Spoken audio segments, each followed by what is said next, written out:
Hey guys, I'm just doing a quick video to show you how to can jam. So I boiled down the jam. You have to find a recipe, follow the directions and all that, but I'm just going to show you the canning part of it.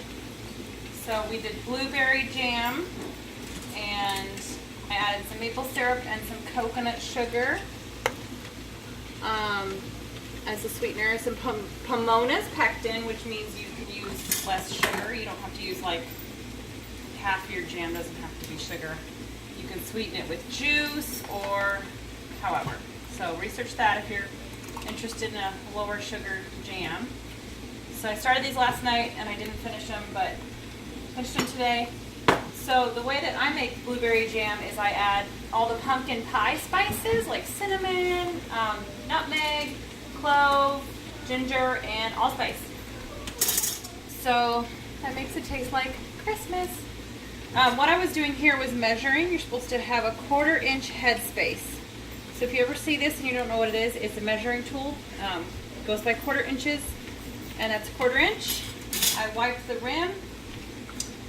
These lids are in some warm water. It used to be that you had to boil it, but now they just say you just keep it warm. It's gonna heat up that red part, and that'll make it seal onto the glass jar. So I'm doing water bath canning. I'm using my pressure canner, but I'm not pressure canning. I am water bath canning because it's jam is acidic, so you don't have to worry about pressure canning. And I added lemon juice as well, so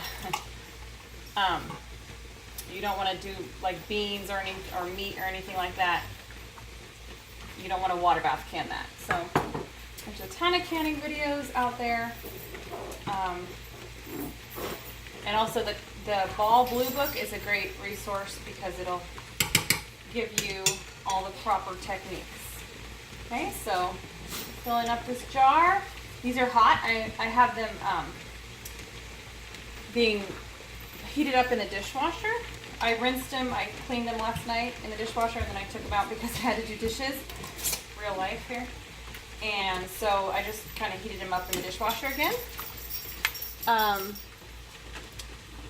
When you put them in the water bath canning, you want the water to go above the cans. When you do pressure canning, they'll be below. So it's kind of confusing, but you can research that. Just if anybody's curious, when you're water bath canning, you want to have at least an inch or so above all of your cans. So it's kind of hard to judge because sometimes you misjudge and it won't be high enough.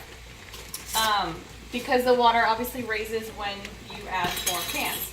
I always have a kettle behind the pot that is boiling with hot water, so that if I have to add more hot water, I can do that. You don't want your jars super close. When you pressure can, you put them closer. I'm not sure why that is. I guess so you can fit more in. But yeah, so after I get all of these jarred up, I'm going to just let it continue to boil for 10 minutes. I don't really have to put the lid on or anything unless it stops boiling. Again, I'm using a pressure canner, but I am just water bath canning, which means you just have to keep it boiling. So for 10 minutes, and there we go. If you have any questions, leave them in the comments down below, and I look forward to teaching you more about this. Also, our farm channel that we used to have is called Iron Arrows Homestead, and you can look up, we have tons of videos on canning and making sauerkraut and stuff. We had a little mini farm.